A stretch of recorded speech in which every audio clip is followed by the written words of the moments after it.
안녕하세요. 저는 홀로 힘든 시간을 견디며 이제서야 행복을 찾기 시작한 여자입니다. 각박한 세상 속에서 비탈 길 없이 평탄한 삶을 살 수 없다고 하지만 이 정도까지 살기 힘들 줄은 몰랐어요. 가끔 막장 드라마를 보면서 진짜 이런 일을 겪는 사람이 있을까라는 생각을 종종 했었어요. 그런데 TV에서나 보던 막장 드라마 속 주인공이 제가 될 줄은 과연 누가 알았을까요? 저는 몇 년 전 맵디 매운 결혼 생활을 한번 맛보고 이혼 후 인생의 쓴맛을 배웠어요. 그래도 다행인 게 예전 같았으면 이혼에 대한 안 좋은 시선들이 많았겠지만 요즘은 너도 나도 이혼을 하니 이젠 이혼 정도는 흠축에도 안 끼더라고요. 덕분에 인생이 호락호락하지만은 않다는 교훈도 얻게 되고 새로운 출발도 할 수 있게 됐어요. 지금부터 어쩌다 제가 이혼을 하게 됐는지 여러분들께 들려드리려고 해요. 저는 대기업까지는 아니지만 그래도 계속 치고 올라가는 추세인 회사에 입사한 평범한 회사원이에요. 입사 당시에 제가 학생 시절 때부터 만나고 있던 남자친구가 있었는데 각자 취업하고 자리 잡는다고 서로 바빠지면서 연락도 뜸해지고 하다 보니 자연스럽게 이별을 맞이하게 됐어요. 아무래도 오랫동안 만난 남자친구라서 그런지 있다가 없으니까 빈자리가 크게 느껴지더라고요. 제 자취방에 있던 전 남자친구의 물건들을 정리하는데 마음이 너무 공허했어요. 그러다 몇 주 뒤 직장 동료가 사람은 사람으로 있는다는 말도 있지 않냐며 저처럼 여자친구와 헤어져서 힘들어하는 친구가 있는데 소개시켜 줄 테니 만나보라는 거예요. 어차피 한번 만난다고 바로 결혼할 것도 아니니 소개를 받았었어요. 막상 만나니 취향도 비슷하고 웃음 코드도 비슷해서 의외로 잘 맞더라고요. 그런데 상대방 직업이 의사라 저렇게 잘난 사람이 일개 회사원인 저를 마음에 들어할까 싶었죠. 걱정과 달리 상대방은 저를 마음에 들어했고 결혼을 전제로 진작에 만나보자고 고백을 했어요. 그렇게 저희는 길다면 길고 짧다면 짧을 1년 반이라는 기간 동안 뜨겁게 만나고 결혼을 했어요. 저희가 결혼 전에 임신과 출산에 대해 엄청 이야기를 많이 했었어요. 저는 하고 있는 일을 더 하고 싶고 신혼도 길게 즐기고 싶어서 2년 후에 아이를 갖자고 제안했죠. 남편도 아이 낳으면 돈이 많이 드니 그동안 돈 모으자며 제 의견을 따라주더라고요. 남편은 걱정이 안 됐는데 시어머니는 어떤 반응을 보이실지 정말 걱정을 많이 했어요. 한참을 망설이다 용기를 내서 시어머니께 저희가 내린 결론을 말씀드렸는데 시어머니께서는 가만히 고개만 끄덕이며 듣고 계시다가 흔쾌히 그렇게 하라고 하시더라고요. 솔직히 시어머니 반응을 걱정했던 게 남편이 4대 독자였기 때문인데요. 제 친구들 중에서도 남편이 독자인 집안이 있었는데 임신 압박이 어마무시한 거예요. 제가 결혼 전부터 주변에서 그런 얘기들이 들려오니 걱정이 안 될 수가 없었죠. 다행히 시어머니께서 허락을 해주셔서 아무 걱정 없이 2년간 신혼생활을 즐길 수 있었어요. 하지만 정확히 2년 후부터는 매일매일 지옥 같은 생활들이 반복됐어요. 저희는 시어머니와 약속한 대로 2년간 신혼을 즐기고 아이를 가지려고 노력하고 있었어요. 아이를 언제 가지는 게 제일 좋을지 사주도 보고 옛날 사람 마냥 합방 날짜까지 잡았었어요. 그렇게 노력을 했지만 6개월이 지나도 임신 소식은 들리지 않았어요. 제가 계속해서 임신 소식을 들고 오지 않자 시어머니께서는 날마다 저를 찾아와 2년이면 많이 봐줬다고 빨리 아들을 낳으라고 재촉을 하시더라고요. 아이를 가지고 싶다고 해서 쉽게 가질 수 있는 게 아니니 조금만 기다려달라고 했지만 제 말은 도통 들으려고 하시질 않았어요. 남편은 4대 독자에 시간은 자꾸 흐르니 애가 타신 시어머니의 아들 타령은 갈수록 심해졌어요. 한 번은 시어머니께서 양손 가득 뭔가를 들고 저희 집에 방문을 하셨더라고요. 시어머니 손에 든 것은 조금 큰 쇼핑백과 자그마한 보따리였는데 쇼핑백 안에는 한약 한 상자가 들어있었고 보따리 안엔 쓴 흔적이 있는 여자 속옷과 부적이 있는 거예요. 도대체 이걸로 뭐 하시려고 하나 싶어서 시어머니께 물었죠. 이게 다 뭐예요? 이거 누가 입던 속옷 아니에요? 부적은 또 왜 가지고 오셨어요? 설마 저희 집에 붙이려고 가지고 오신 건 아니죠? 맞는데? 아니 글쎄 점쟁이 말로는 이 부적이 아들 낳게 해주는 부적이라고. 이거 붙인 사람들은 죄다 아들을 낳았다지 뭐야? 아, 그러고 이건 아이 잘 들어서게 해주는 한약. 어머님, 이런 거 다 거짓말이에요. 돈 받고 팔려고 무슨 말을 못하겠어요. 부적은 그렇다 치고 같이 들어있던 속옷은 뭐예요?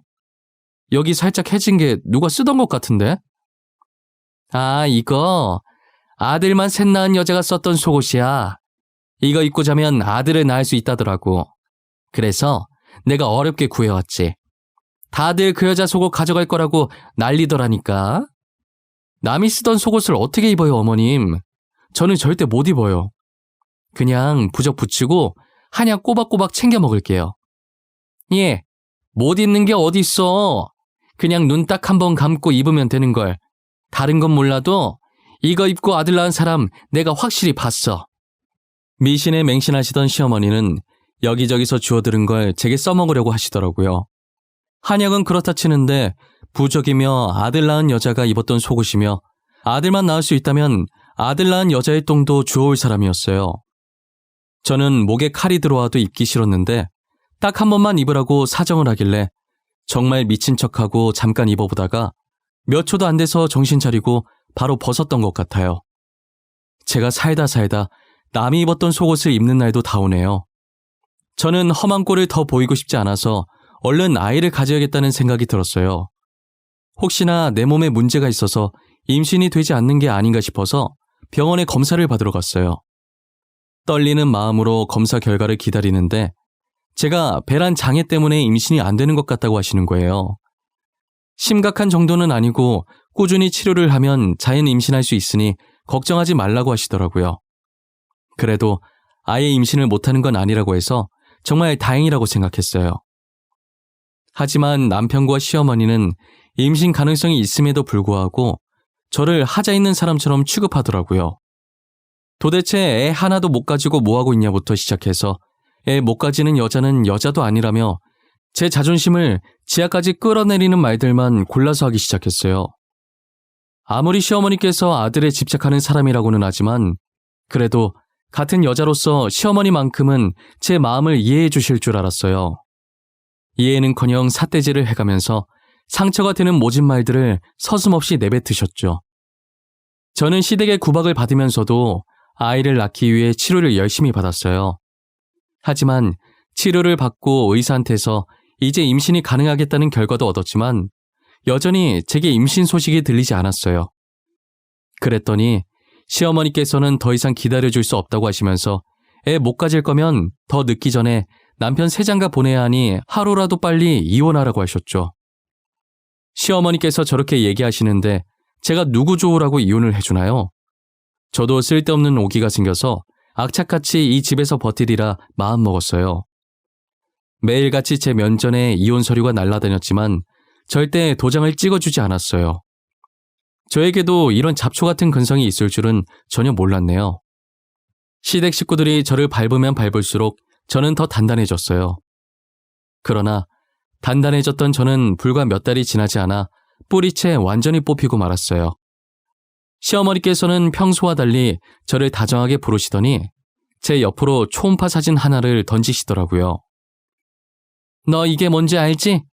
초음파 사진이야. 실제로 보는 건 처음일 텐데 많이 봐둬. 여기 조그만 게 애기야. 보이니 이거? 맞다. 영상도 있는데 보여줄까? 이걸 왜 저한테 보여주시는데요? 이젠 방법을 바꾸신 거예요? 도대체 무슨 꿍꿍이로 이러시는 거예요? 그냥 평소처럼 화를 내세요. 이제 할미가 될 사람인데 점잖게 지내야지. 화를 내서야 되겠어? 저 사진 속 애기 내 새끼야. 우리 손주라고. 그러니까 우리 아들 좀 이제 놔줘. 그이 애라고요? 확실한 거예요? 괜히 저 떼어내고 싶어서 수 쓰시는 거 아니고요? 예, 너는 이런 대우 받으면서도 우리 집에 붙어있고 싶니? 나 같으면 진작에 이혼했겠다. 진짜 내 손주 맞고 위자료 달라는 대로 줄 테니까 아들 발목 그만 잡고 제발 이혼 좀 해줘. 부탁이야, 응? 저는 애써 괜찮은 척 정신 부여잡고 표정 관리하면서 시어머니 말에 맞받아치긴 했지만 남편에게 상간녀가 있었다는 것도 그리고 그 여자가 임신을 했다는 것도 너무 충격이었어요. 남편과 상간녀는 의사와 환자로 만나 사랑을 키워갔더라고요. 시어머니 말을 들어보니 상간녀가 꽤나 돈이 많은 집안의 사람인 것 같았어요. 돈도 많은데 거기에 남편 아이까지 임신을 했으니 당연히 결혼을 서두르고 싶었겠죠. 그러기 위해서는 제일 먼저 제가 남편이랑 이혼을 해야 했고요.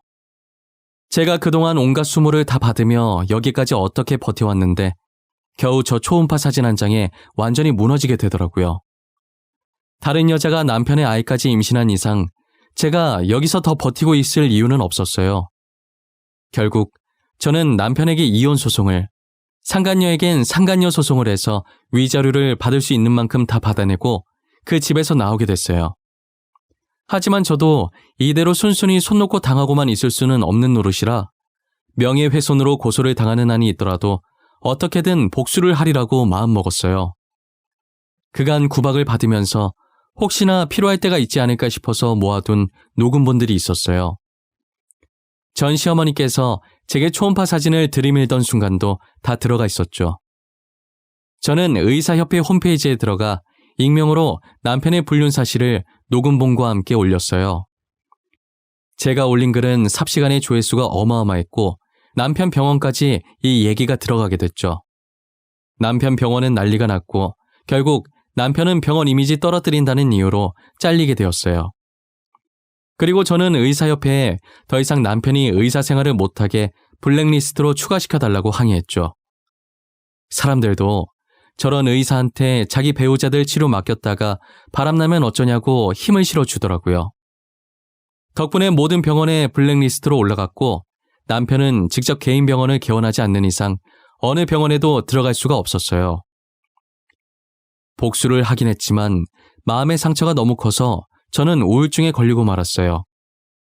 끝없이 파고드는 우울함이 업무까지 지장이 가기 시작해서 한동안 휴가를 내고 출근을 안 하다가 결국엔 퇴사를 하고 이대로 가다간 정말 죽을 것 같다는 생각에 본격적인 심리치료에 들어갔어요.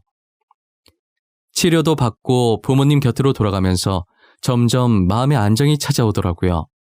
하지만 조금 더 쉬고 싶은 마음에 일을 다시 시작하지는 않고 있었어요. 저희 집안이 원래 할아버지께서 사업을 조금 크게 하셨어서 남긴 재산이 꽤 많은 편이었어요. 사업이라는 게 늘 잘 되는 것만은 아니기 때문에 저희 아버지는 사업을 좋아하지 않으셨어요. 그래서 할아버지 돌아가시고 아직 회사가 잘 나갈 때 다른 분께 비싸게 팔아 넘기셨고 아버지는 본인이 다니고 있던 회사에 계속 다니면서 매달 꼬박꼬박 월급은 받고 사셨죠. 이것 때문에 동네 사람들 사이에서 저희 집안에 대한 이야기가 많이 나왔었어요. 할아버지 회사가 잘 나가서 돈 많은 부자인 줄 알았는데 그것도 다 빚으로 내서 운영한 거고 할아버지 돌아가시고 빚 갚으려고 다른 사람한테 회사 넘겼다고 알고 보면 빈털털이라면서 씹어댔죠.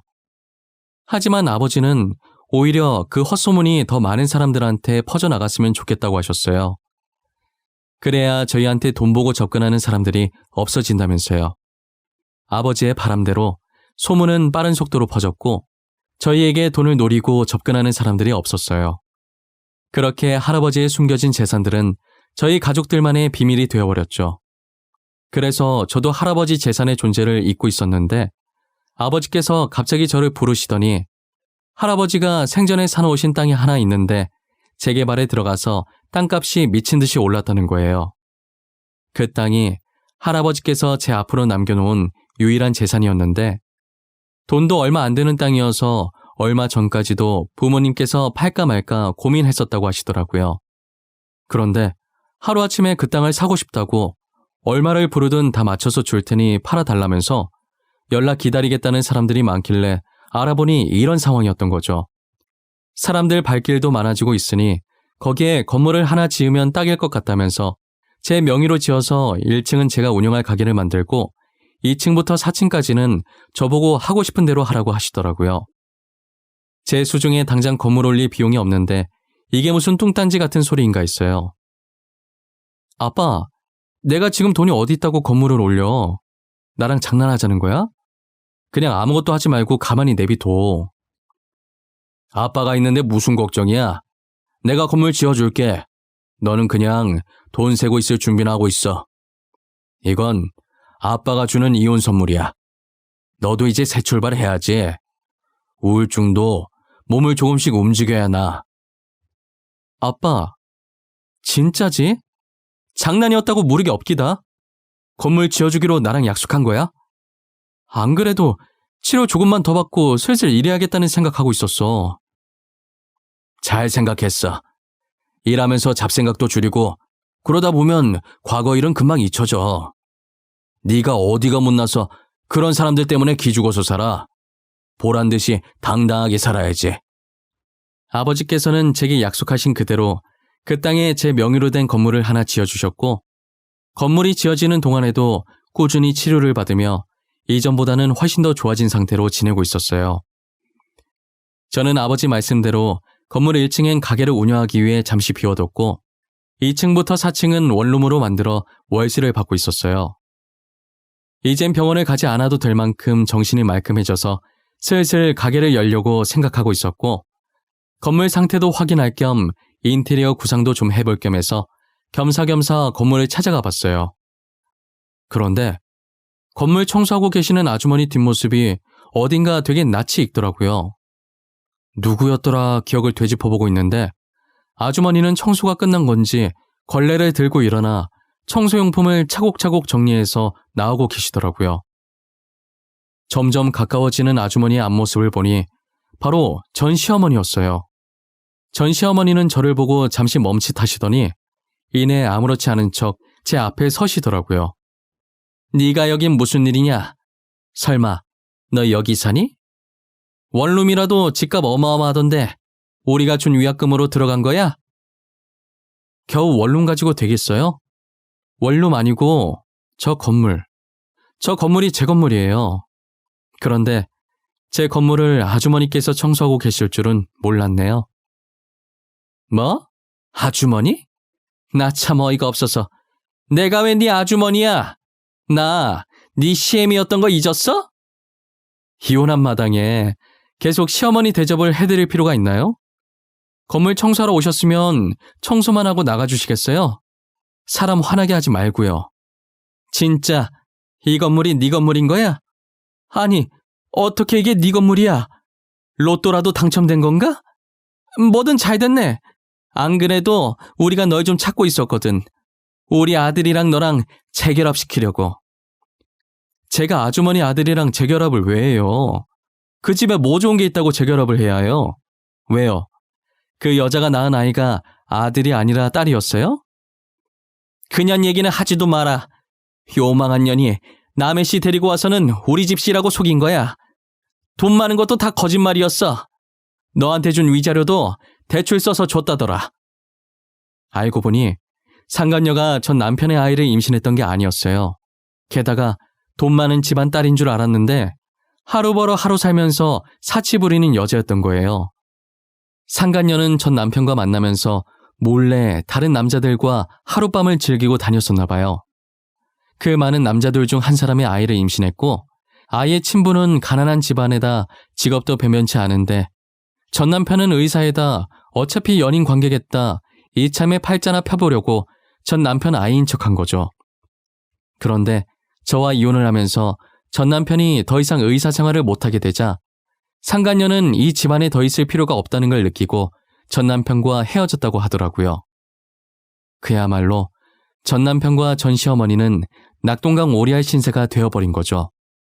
그래도 운 좋게 전 남편이 다른 여자를 다시 만났고 이번엔 진짜 돈이 있는 집 여자였대요. 돈은 잘못 벌어도 되지만 무조건 건강해야 한다고 건강검진을 받아오라고 시켰나 봐요. 전 남편은 여자 쪽에서 시키는 대로 몸 구석구석 검사를 받았는데 무정자증이라는 진단을 받은 거예요. 결국 그 여자 집에서 반대를 해서 결혼이 무산됐고 전 남편은 결혼이 무산된 슬픔보다는 무정자증이라는 사실에 충격을 받아 정신을 못 차리고 있다고 하더라고요. 제가 그동안 임신을 못했던 것도 다 전 남편이 무정자증이어서 그랬던 거예요. 그렇게 제 몸에 하자가 있어서 임신을 못한 거라고 구박하더니 정작 전 남편이 씨 없는 수박이었던 거죠. 전 남편의 무정자증 소식을 듣고 나니 그동안 제가 받았던 수모들이 억울해지는 거예요. 그런데 전 시어머니는 눈치도 없이 서로 하자 있는 건 쌤쌤이니까 재결합을 하자고 애원하더라고요. 저는 그런 전 시어머니를 뿌리치고 불쌍해서 청소하는 것까진 뭐라 하지 않겠다고 대신 다시는 아는 척하지 말라고 하고 가게 리모델링 끝날 때까지 건물에 찾아가지 않았어요. 저는 평소에 꽃을 좋아해서 꽃장사도 하면서 일주일에 한 번씩 원데이 클래스를 하기 시작했어요.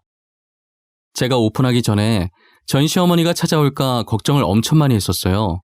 그런데 자신도 저를 잘못 건드렸다가 괜히 일자리 잃을 것 같았는지 제 눈앞에 안 나타나더라고요. 한동안은 안 보이길래 앞으로도 안 나타날 거라고 생각하고 마음 편히 일을 했어요. 3달 정도 지났을 때 전 시어머니가 저희 가게에 나타났더라고요. 제 예상대로 그동안 잘릴까봐 안 나타났는데 이제 다른 건물 청소로 바뀌어서 다시 나타난 거예요. 처음엔 말로 다시 잘해보자고 전 남편이랑 재결합해달라고 하시더라고요. 저는 단호하게 절대 재결합할 마음 하나도 없으니까 돌아가달라고 했어요. 그랬더니 갑자기 소리를 지르면서 제 뺨을 때렸다가 가게에 있던 꽃을 저한테 던졌다가 꽃 담으려고 놔뒀던 통들을 찾다가 아주 난리가 난 거예요. 어차피 가게에 CCTV가 있어서 증거 자료로 제출해서 고소하고 손해배상 청구하면 되니까 가만히 있었어요. 제가 계속 가만히 있으니까 약이 올라서 더 열받는지 자기 분을 이기지 못했어요. 그러더니 자기 옆에 있던 꽃을 뽑아서 바닥에 팽겨치고 그 통 안에 있던 물을 저한테 뿌리려고 했는지 통을 잡고 힘을 주는데 누군가에 의해서 통이 다시 바닥으로 떨어졌어요. 물이 사방으로 튀었고 통은 바닥을 나뒹굴고 있었어요. 저는 물을 맞을 준비하며 고개를 살짝 숙이고 눈을 감고 있다가 통이 떨어지는 소리에 고개를 들었죠. 전 시어머니 앞을 막아선 건 저희 가게 단골 손님인 아주머니 한 분과 젊은 남자분이셨어요. 이 아줌마가 진짜 미쳤나. 지금 남의 귀한 집 딸한테 이게 뭐하는 짓이에요? 요즘 시대에 남의 영업장에 와서 무식하게 누가 이런 짓을 한답니까? 네? 어디서 배워먹은 버릇이에요? 당신은 누군데 끼어드세요? 남의 일에 신경 끄고 가던 길이나 마저 가세요. 내가 내 며느리한테 화 좀 내겠다는데 무슨 상관이야? 며느리는 무슨 며느리? 이혼했으면 남남이지. 도대체 여기에 당신 며느리가 어디 있는데?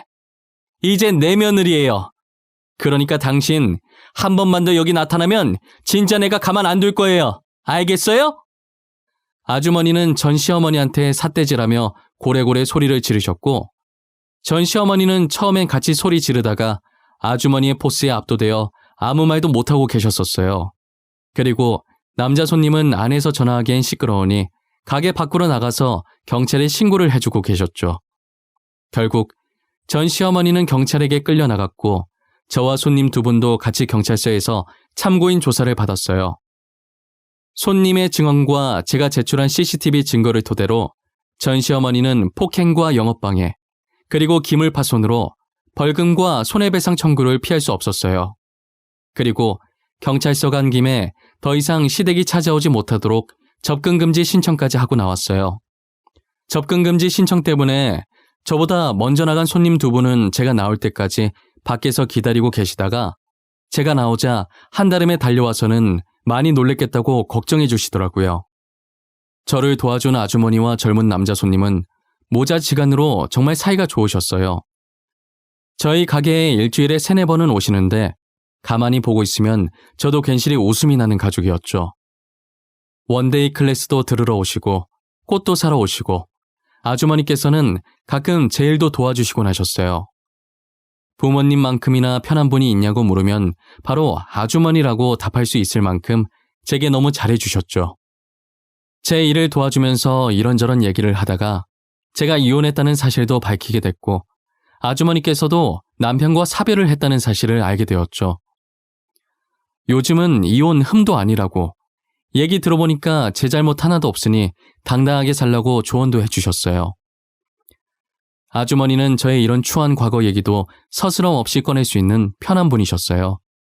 걱정 가득한 눈빛으로 제 손을 꼭 잡아주시는데 마음만큼이나 손도 참 따뜻하셨죠. 그러다 문득 가게에서 아주머니께서 전 시어머니한테 하신 말씀이 생각나는 거예요. 자신의 며느리라고 하신 게 단지 저를 구해주시려고 한 말 같은데 괜히 무슨 뜻인지 궁금해지더라고요. 그래서 셋이서 나란히 경찰서에서 가게로 돌아오는 길에 살짝 물어봤어요. 제가 계속 괜찮다고 했는데 굳이 가게를 치워주겠다고 하셔서 같이 가던 길이었거든요. 저 아주머니, 혹시 아까 하신 말 무슨 뜻이었어요? 제가 아주머니 며느리라는 말이요. 저 구하시려고 다시는 나타나지 말라고 일부러 하신 말이죠? 그런 것도 있고 지은 씨가 진짜 우리 며느리 했으면 좋겠다는 마음도 있고 나 지은 씨 되게 좋아하거든. 어른들한테 싹싹하고 일도 꼼꼼하게 잘하고. 갑자기 고백 같은 거 받으니까 기분이 이상하네요. 저도 아주머니 좋아해요. 엄마같이 친근하고 편하고 따뜻한 분이시라 너무 좋아요. 괜찮으면 우리 아들 녀석 한번 안 만나볼래요?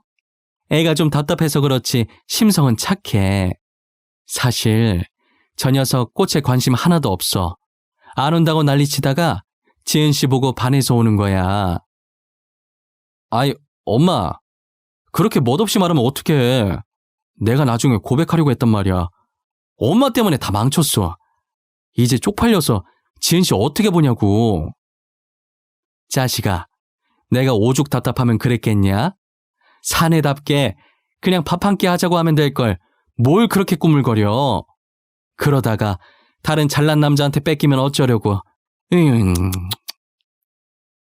알고 보니 두 분은 저를 아내와 며느리감으로 마음에 들어서 저희 가게에 자주 오셨던 거였어요. 남자 손님이 저랑 안면 트고 친해진 뒤에 부담되지 않게 천천히 고백을 하려고 했는데 지켜보던 아주머니께서 답답한 나머지 먼저 말해버리신 거죠. 저는 어떻게 고백하든 두 분이 정말 좋으신 분이란 걸 알기 때문에 아무 상관이 없었어요. 저희는 아주머니 덕분에 얼떨결에 연애를 시작하게 됐죠.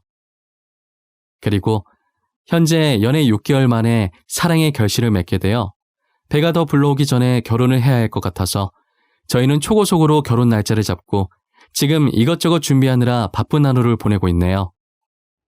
정말 하늘에서 정해놓은 짝이 따로 있는 것 같아요. 비록 6개월이라는 짧은 연애 기간이었지만 서로에 대해 많은 것을 알게 됐고 이렇게 아이까지 얻게 되니 이보다 더 행복할 수는 없는 것 같아요. 아이 못 가져서 구박받던 지난 날들을 싹 잊게 해주는 것 같아요. 이제 저도 좋은 인연들을 만나 새 출발을 준비하고 있으니 힘들었던 과거는 전부 지워버리고 새로운 가족들을 위해 지금 현재를 충실히 살아가 보려고 합니다. 여러분들은 저처럼 미련하게 5기로라도 버티고 있지 마시고 잘못된 인연은 빠르게 끊어버리세요. 주위를 둘러보면 더 좋은 사람들이 많은데 굳이 그런 사람들 때문에 상처받을 필요는 없잖아요. 그리고 이혼했다고 절대 나쁜 거 아니니까 고민하지 마시고 아니라고 생각될 때 바로 이혼하세요. 못 볼 꼴 더 보이기 전에 이혼하시는 게 서로한테 더 좋습니다. 세상에 반이 남자고 여자인데 제가 받은 상처 감싸줄 사람 한 명 없을까요? 똥차 가고 벤치 온다는 말이 있듯이 저처럼 전 남편 같은 똥차 가고 현재 남편 같은 벤치 올 수 있어요. 그러니 이혼녀 이혼남이라고 낙인 찍히는 것에 두려움을 가지지 않으셨으면 좋겠습니다. 저의 긴 이야기는 여기까지입니다. 지금까지 제 이야기 들어주신 모든 분들께 감사하고 늘 행복하셨으면 좋겠어요. 상처받지 않고 사랑만 받으며 살아가시길 바랄게요.